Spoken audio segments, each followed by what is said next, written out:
বন্ধুরা, পূর্ণিমা এইচকে ব্লগে সবাইকে জানাই অনেক অনেক স্বাগত, অনেক অনেক ভালোবাসা। বন্ধুরা, আজ তো বিপত্তারিণীর শেষ দিন, মানে শনিবার। প্রথমটা করার একটু অসুবিধা ছিল, তো আজ করব। তো সুপ্রভাত জানিয়ে সবাইকে আমি ব্লগটা শুরু করছি। দেখো, ধুয়ে দিয়েছি সব বাসন, আরে মাজা হয়ে গেছে। ঠাকুরে এখনো হাত দেওয়া হয়নি, ফুল তোলা হয়ে গেছে, ডুলি বাঁধা হয়ে গেছে, এগুলো পরে হবে।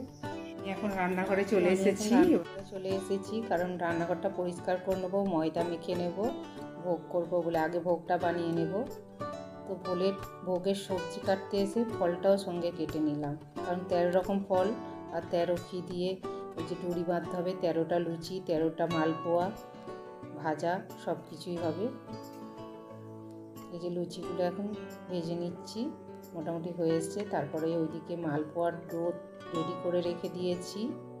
এই যে সুজি হয়ে গেছে, এবার ভাজাগুলো করলেই হয়ে যাবে। তো আমার মোটামুটি হয়েই গেছে। তারপরে আমি এদিকে খাবারটা করে নিয়েছি, ডালিয়ার খিচুড়ি আর একটু বেগুনি করব, সব সবজি দিয়ে করে দেবো। তোমাদের দাদাভাই খেয়ে বেরোবে। তোমাদের দাদাভাই এইটা খুব ভালো খায়, লুচি খেতে পছন্দ করে না। তো আবারও আমি ঠাকুর ঘরে চলে এসেছি জোগাড়জাত করতে। তো সব তো রেডি হয়েই গেছে, ভোগ টোগ সব হয়ে গেছে, ফল কাটা হয়ে গেছে। তোমাদের দাদাভাই এদিকে চান টান করে এসছে, ঘরের ঠাকুর রেডি করে রেখেছিলাম, আর তোমাদের দাদাভাই এখন পুজো করে নিচ্ছে। পুজো করে নিয়ে তারপর খেয়ে দিয়ে চলে যাবে। তো আমার এদিকে সব রেডি করা হয়ে গেছে, ঠাকুর ঘরে যাব বলে ঠাকুরমশাই এসে গেছে, তাই আমি ঠাকুর ঘরে চলে যাচ্ছি। দেখো, তো আমি এখন মন্দিরে চলে এসেছি। মন্দিরে পুজো শুরু হয়ে গেছে, অন্যরা পুজো দিতে চলে এসছে। তো ওদের পুজোটা হয়ে গেলে তারপর আমরা পুজোর তালা ঢোকাবো, তাই আমরা অপেক্ষা করছি। তো আমরা এই মায়ের কাছেই প্রতি বছরই বিপত্তারিণীর পূজা করি।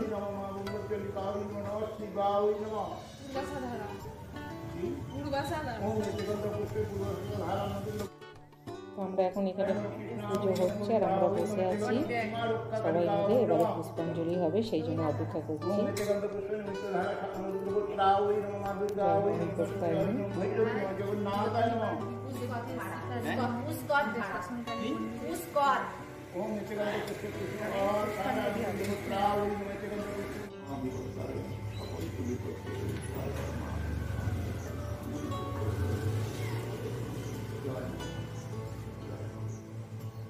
পুজো দেওয়া হয়ে গেছে, মাকে জানিয়ে চলে এলাম। এদিকে বদ্দি ভাই এসেছিল, আমাদের পুরানো বাড়িতে গিয়েছিল। বদ্দি ভাই ওখান থেকে চলে গেল, আর এলো না। তারপর তো আমি বাড়ি চলে এসেছি। দেখো, আমার তো পুজো হয়ে গেছিলো, তোমাদের দাদাভাই পুজো টুজো করে খেয়ে দিয়ে চলে গেছে। তো আমি এখন ভোগগুলো তুলবো। বেঁধে নিয়েছি, একেবারে মন্দিরেতে বেঁধে নিয়েছি। তো চলো এবারে খাবার দাবার খাই একটু, তারপর আবার পরে খাবার দাবার করবো। তো চলো বন্ধুরা, দেখতে থাকো। তাই বানাবো এখন পনিরের তরকারি। যে পনিরটাকে কেটে নেব আগে। তো চলো, পনিরটা খুবই ভালো খেতে, সফট খুব হয়। এটাকে এখন কেটে নেব। তো পনিরগুলো প্রথমে টুকরো টুকরো করে কেটে নেব, নিয়ে জলে ভিজিয়ে দেবো, কারণ একটু নিরামিষ তো, একটু ভেজে নিয়ে জলে ভিজিয়ে দেবো। আমি ঝটপট করে আলুটা ভেজে নিয়েছি, তারপর পনিরগুলো ভেজে নিচ্ছি টমেটো দিয়ে, সামান্য, বেশি কিছু দেবো না। তারপর তো রান্নাবান্না হয়ে গেছে, আমি রেডি হয়ে গেছি। দেখো, তোমরা আমার থাম্বনেল দেখে বুঝতে পারছো। তো আমাদের চড়িয়ালে জগন্নাথ দেবের রথযাত্রা উপলক্ষে উৎসব হচ্ছে 1 সপ্তাহ ধরে।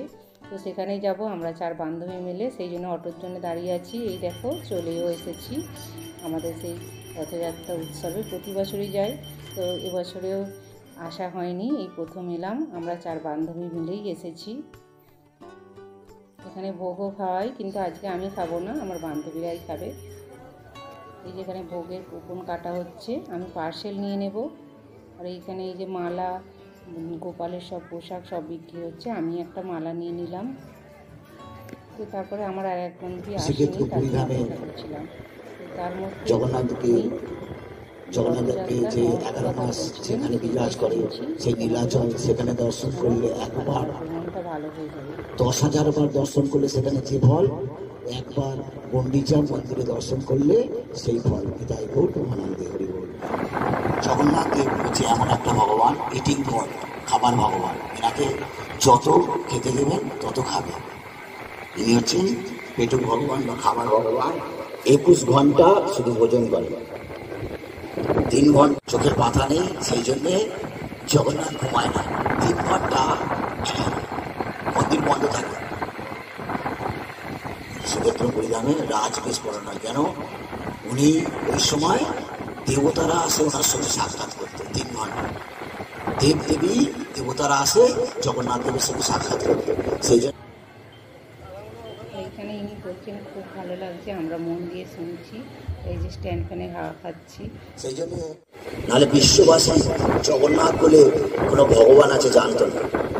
তারা জেনেছে একজন বাঙালি দৌলত, সেই বাঙালিটাকে সে চৌদ্রডাঙ্গায় হ্যারিসন রোডে জন্মগ্রহণ করেছিলেন।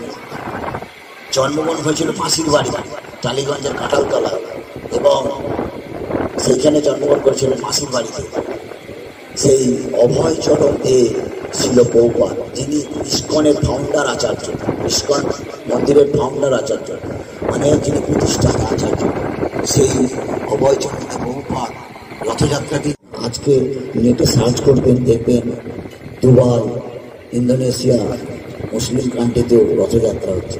দেখি অবাক লাগবে যে এত মানুষ সমাগম হচ্ছে, এত মানুষ আনন্দ করছে।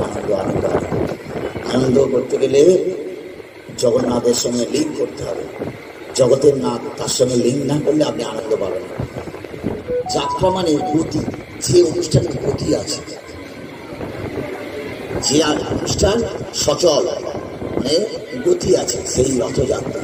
বিদেশে মানুষ কি করতেন, তারা বিদেশে যখন প্রভুপাদ মন্দির প্রতিষ্ঠা করে দিয়েছেন রাধা মাধবের গৌড়নিতায়, মন্দিরে রাধা মাধব গৌড়নিতায় থাকতো, ভক্তরা কি করতো, রাধা মাধব গৌড়নিতাকে তুলে নিয়ে গাড়িতে করে, ছোট ট্রলি গাড়ি মতো যেরকম বাচ্চাদের ঘোড়ায়, সেরকম ট্রলি গাড়িতে গৌড়নিতায় রাধা মাধবকে তুলে নিয়ে কীর্তন করতে করতে গঙ্গার ধারে যেত।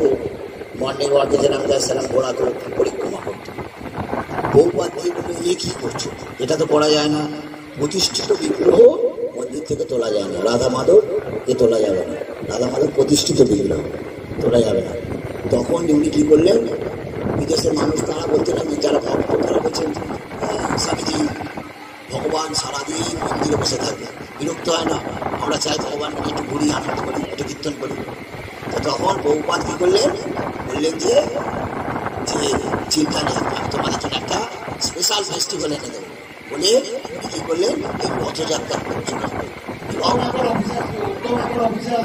এবং জগন্নাথ দেব, বলদেব, সুভদ্রা মা, সুদর্শন, চতুর্ধা মূর্তি। আমরা শুধু বলি জগন্নাথ, বলদেব, সুভদ্রা, না, ওর সঙ্গে সুদর্শন আছে। সুদর্শন হচ্ছে গিয়ে ভগবানের বডিগার্ড, সুদর্শন চক্র। এখানে চক্র নেই, এখানে কাষ্ঠদণ্ড, সুদর্শন কাষ্ঠদণ্ড হয়ে গেছে, এটা কাঠের দণ্ড সুদর্শন। কেন, মানে ভগবানের বডিগার্ড হিসেবে ভগবানই ওকে কাষ্ঠদণ্ড করে দিল। সেই জন্যে এই বিদেশের মানুষ আজ জগন্নাথকে চিনেছে, একজন বাঙালি দৌলত, তিনি হচ্ছেন এই অভয়চরণ দেব। কি করতো, চাট রঙিন জল নিয়ে বসে যেত তারা। আজকে দেখুন ইয়ং জেনারেশন, মায়াপুর দেখুন, ইস্কন মন্দির, যে কোনো কৃষ্ণ মন্দির দেখুন, সন্ধ্যের পর তারা কি করছে, তারা কীর্তনে পায়ে পা মেলাচ্ছে, জয় জয় গোরা, যেই রূপ সেই কৃষ্ণ, সেই জগন্নাথ।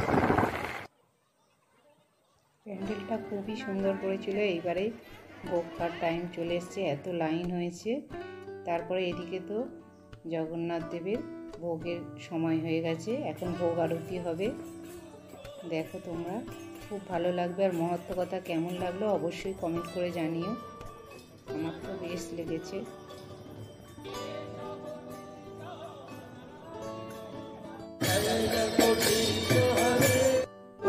भगवान की जय, चंद्रदाय मंदिर की जय, आदिदेव महादेव की जय, शंभु की जय, श्री श्री जगन्नाथ देव प्रभु की जय, श्री श्री मंदिर की जय, महाप्रसाद की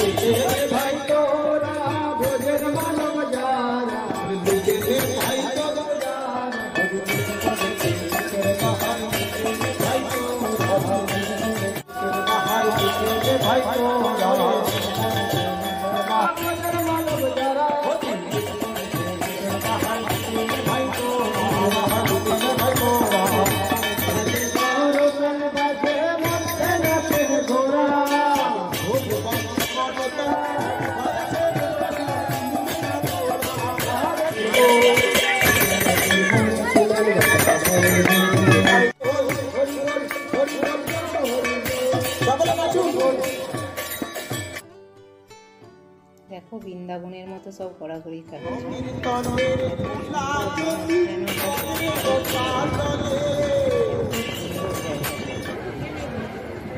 গরমের মধ্যে আমি বসে খাচ্ছি, আর আমার বান্ধবীরা ওইদিকে লাইন দিয়ে তারপরে চলে গেছে, খেতে চলে গেছে। আর আমি তো বিপত্তারিণী করেছি, তাই আমি খাবো না।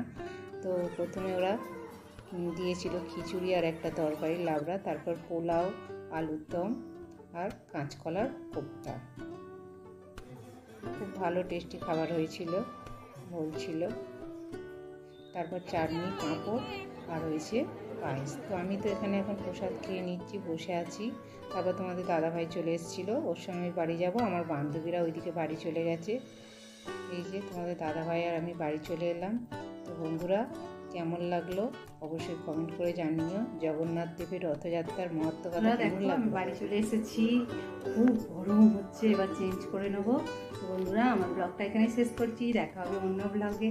আর কেমন লাগলো অবশ্যই কমেন্ট করে জানিও। জয় জগন্নাথ বলে আমি আমার ব্লগটা শেষ করছি। ভালো লাগলে একটা লাইক দিয়ে দিও। ভালো থেকো, সুস্থ থেকো, টাটা। জয় জগন্নাথ, জয় মা বিপত্তি।